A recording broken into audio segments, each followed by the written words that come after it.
Bonjour à toutes et à tous, et bienvenue dans votre rendez-vous dominical avec l'histoire. Je suis ravi de vous retrouver pour un nouvel épisode de l'Historien du dimanche. Aujourd'hui, nous allons lever le voile sur un esprit parmi les plus brillants et les plus influents que l'humanité ait connu. Un homme dont le nom seul évoque la sagesse, la logique, et une curiosité insatiable pour le monde. Non, ce n'est pas une énigme, c'est bien de ce cher Aristote dont nous allons parler. Aristote, ce nom résonne comme un colosse dans le panthéon de la pensée. On le connaît surtout comme philosophe, élève de Platon, puis maître de nul autre qu'Alexandre le Grand.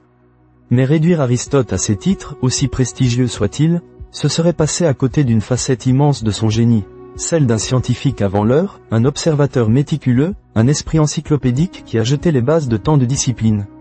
Alors, installez-vous confortablement, préparez votre café ou votre thé, car pendant une bonne trentaine de minutes, je vous emmène dans les pas de ce géant de l'Antiquité. Un voyage qui nous mènera des rivages de la Macédoine aux jardins d'Athènes, en passant par les palais royaux et les dissections d'animaux marins. Notre histoire commence en 384 avant Jésus-Christ, à Stagire, une petite cité grecque de Macédoine.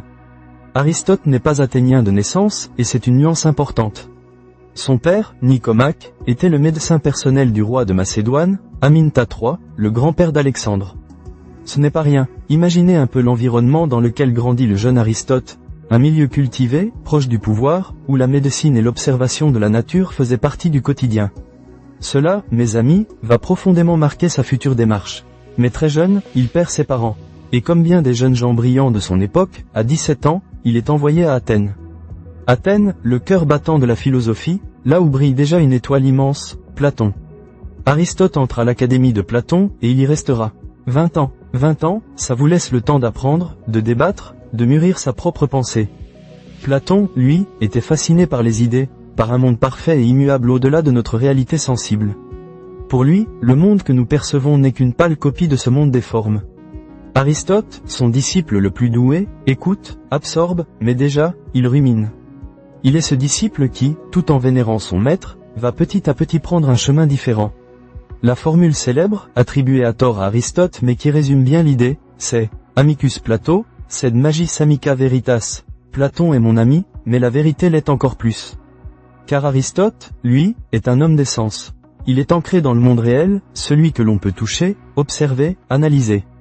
Il ne nie pas la raison, loin de là, mais il insiste sur l'importance de l'expérience concrète. C'est là que réside la graine de ce qui fera de lui le premier grand scientifique de l'histoire occidentale. Après la mort de Platon en 347 avant Jésus-Christ, Aristote quitte Athènes. Il voyage, enseigne dans d'autres cités, parfois sur les rives de la mer Égée, où il se livre à des observations passionnantes sur la vie marine. Il ouvre des poissons, des crustacés, il les décrit, il les classe. Un véritable travail de biologiste, bien avant que le terme n'existe. Et puis, arrive un tournant majeur dans sa vie, un appel qui va changer le cours de l'histoire. En 343 avant Jésus-Christ, le roi Philippe II de Macédoine, oui, le fils d'Aminta III, celui dont le père d'Aristote était le médecin, fait appel à lui, non pas pour un conseil stratégique, mais pour éduquer son jeune fils. Un garçon de 13 ans au caractère déjà bien trempé, destiné à un destin extraordinaire. Ce jeune garçon, c'est Alexandre. Imaginez un peu la scène, le plus grand intellectuel de son temps, précepteur du futur plus grand conquérant. Que peut bien enseigner Aristote à un prince ? Pas seulement la rhétorique ou la philosophie. Il lui transmet tout son savoir, une éducation encyclopédique, la politique, l'éthique, la poésie, la science, la logique. On dit qu'il lui fit lire Homère, l'Iliade en particulier, et qu'il lui inculqua une curiosité pour le monde, une méthode d'observation. C'est sans doute Aristote qui a donné à Alexandre cette envie de comprendre les peuples qu'il allait conquérir, de faire cartographier les régions traversées, de collectionner des échantillons de faune et de flore lors de ses expéditions. On raconte même qu'Alexandre envoyait des spécimens d'animaux et de plantes à son ancien maître. Cette relation entre le maître et l'élève est absolument fascinante. Elle dure environ 3 ans.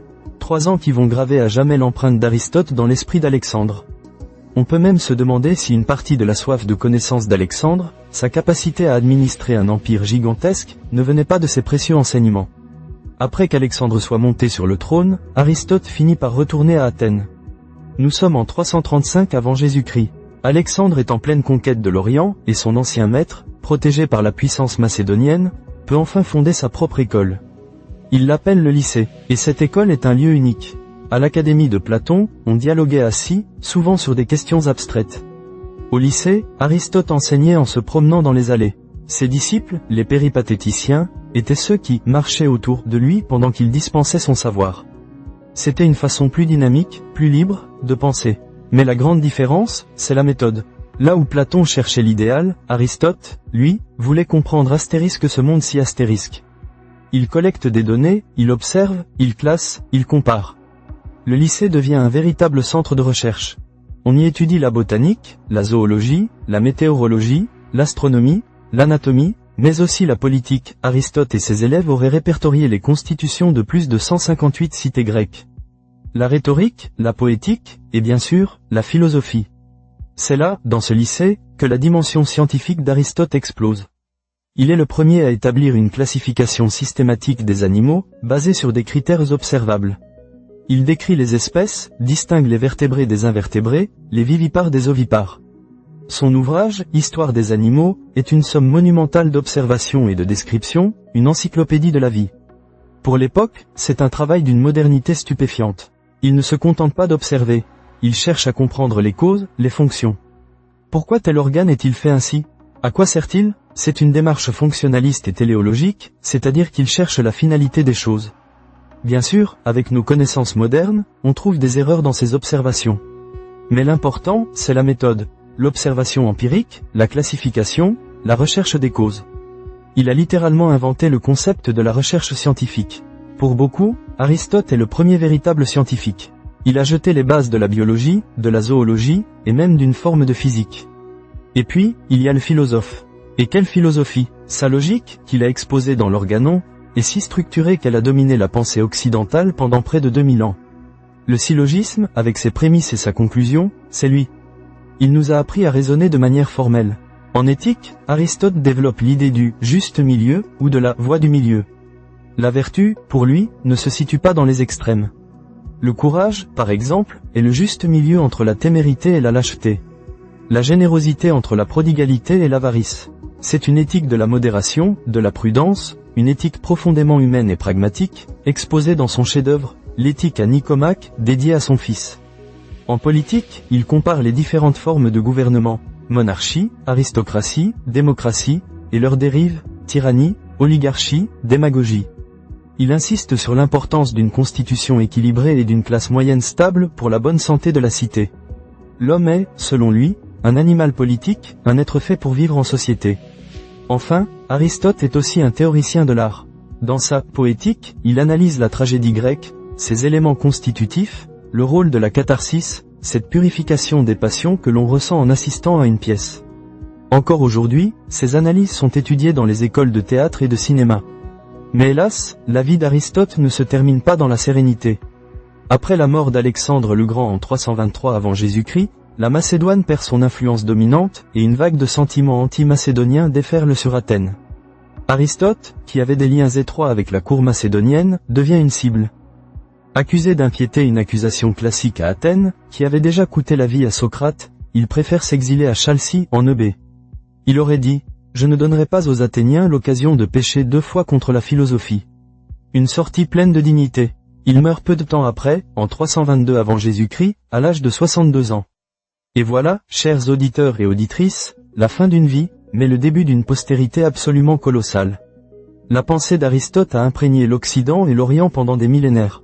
Durant le Moyen-Âge, il est le philosophe par excellence. Ses écrits sont traduits en syriaque, en arabe, puis en latin. Les savants du monde islamique, comme Avicenne et Averroès, se sont inspirés de lui, ont commenté son œuvre, l'ont fait vivre et l'ont enrichi. Sans eux, une grande partie de l'œuvre d'Aristote aurait pu disparaître. Puis, grâce à ses traductions arabes, il revient en force en Occident. Thomas d'Aquin, au XIIIe siècle, intègre la philosophie d'Aristote à la théologie chrétienne, créant la scolastique, un courant de pensée majeur. C'est à partir de là que l'Église elle-même s'approprie le raisonnement aristotélicien. Jusqu'à la Renaissance et même au-delà, sa logique, sa physique, sa biologie, sa métaphysique, tout a servi de fondement à la pensée occidentale. Bien sûr, avec l'avènement de la science moderne, beaucoup de ces théories scientifiques ont été réfutées ou dépassées. Mais c'est la démarche, la méthode d'observation et de raisonnement qu'il a léguée qui reste le plus précieux héritage. Il nous a appris à regarder le monde, à le questionner, à le classer, à le comprendre. Aristote, philosophe et scientifique, maître d'Alexandre le Grand, C'était un homme d'une curiosité inépuisable, d'une intelligence fulgurante. Un homme qui a non seulement pensé le monde, mais a aussi cherché à le décortiquer, à en comprendre chaque rouage. Il n'était pas juste un penseur abstrait, il était un observateur passionné de la vie dans toutes ses formes. Alors, la prochaine fois que vous croiserez son nom, n'oubliez pas, ce n'était pas qu'un philosophe perché dans les nuages. C'était un homme les pieds sur terre, les mains souvent occupées à disséquer, à écrire, à cataloguer le monde autour de lui. Un bâtisseur de la pensée, un architecte de la connaissance, dont l'écho résonne encore aujourd'hui. Voilà, notre voyage en compagnie d'Aristote touche à sa fin pour aujourd'hui. J'espère que cette plongée dans l'esprit d'un des plus grands polymathes de l'histoire vous a captivé. Il y aurait tant d'autres choses à dire, mais l'heure tourne. Je vous remercie infiniment de votre écoute fidèle et chaleureuse. N'hésitez pas à partager cet épisode si vous avez apprécié ce moment d'histoire. Nous nous retrouverons avec grand plaisir dimanche prochain pour une nouvelle aventure historique. D'ici là, portez-vous bien, restez curieux, et que votre semaine soit riche en découvertes. À très vite.